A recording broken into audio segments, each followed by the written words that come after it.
જોતો તો એનાથી વધારે રિઝલ્ટ સારું મળ્યું. કેવું જોતું તું? અરે આટલું બધું નહોતું વિચાર્યું, પણ એના કરતાં વધારે સારું મળ્યું એમ. શું પ્લાન છે? મારા ફેસ શેપને અકોર્ડિંગ જે યોગ્ય લાગે ને એમ. લોંગમાં ચાલશે ને શોર્ટમાં ચાલશે. બસ ખાલી એને હું મેન્ટેન કરી શકું છું અને હે ને ઘરમાં સ્ટાઇલ કરવી હોય ને તો હું કરી શકું છું એમ. અને અત્યારે જેલ ને એવું કંઈ યુઝ નથી કરતો. અને આ હેરસ્ટાઈલ રાખું છું ને એમાં એવું છે અત્યારે તો રહે છે, પછી જ્યારે ડ્રાય થઈ જાય ને એટલે એને આકોર આવતી રહે છે. એટલે એને આપણે યુનિક કરવી છે કંઈક નવી.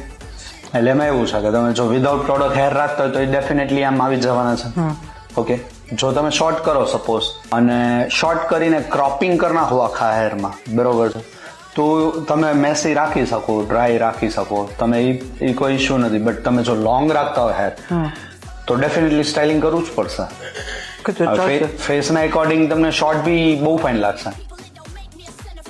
વધારે કઈ શૂટ શોર્ટ કે લોંગ? શોર્ટ. તો શોર્ટ રાખીએ આપણે. સ્ટાઇલિંગ કરવું હશે ને તો વધારે બેટર લાગશે. તો કઈ નહીં, હું એ પણ સમજાવી દઈશ કે સ્ટાઇલિંગ શેનાથી કરવું, કઈ પ્રોડક્ટથી કરવું. પ્રોડક્ટ શું કામ નથી યુઝ કરતા તમે? હેર ડેમેજ થઈ જાય એના માટે. ના જરાય ને. 18 યર થઈ ગયા, કમ્પ્લીટ થઈ ગયા? નહીં, મતલબ 80 યર ચાલે છે. ચાલે છે ને, તો એટલે વાંધો ના આવે. યુઝ્યુઅલી 18 યર પછી તમે કરી શકો એમ પ્રોડક્ટ. અને સારી પ્રોફેશનલ પ્રોડક્ટ યુઝ કરીએ તો નો પ્રોબ્લેમ થાય. ઓકે, જો યુઝ કરવી હશે તો હું સમજાવીશ કઈ પ્રોડક્ટ યુઝ કરવી. ઓકે, અધરવાઇઝ વિધાઉટ પ્રોડક્ટ બી વધારે સારું લાગે કે એ રીતે હું કરી આપણે. Done bro. ઓકે. કેવું જોતો તો એનાથી વધારે રિઝલ્ટ સારું મળ્યું. કેવું જોતું તું? અરે આટલું બધું નહોતું વિચાર્યું, પણ એના કરતાં વધારે સારું મળ્યું એમ.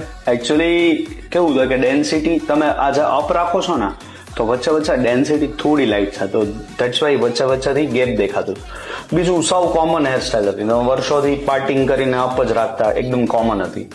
હવે તમારા હેરના ટેક્સચર વાઇઝ આપણે જોવા જઈએ ને, કસ્ટમાઇઝ કરીએ ને કદાચ હેર કટ, તમારા હેરમાં છે ને થોડું મેસી અને ડાઉનફોલમાં વધારે સ્માર્ટ લાગે એમ આ ટેક્સચરની અંદર. અને ટેક્સચર એ ના દેખાય, હેવી વોલ્યુમ લાગે. ટેક્સચર એ દેખાડશે. Okay okay, done.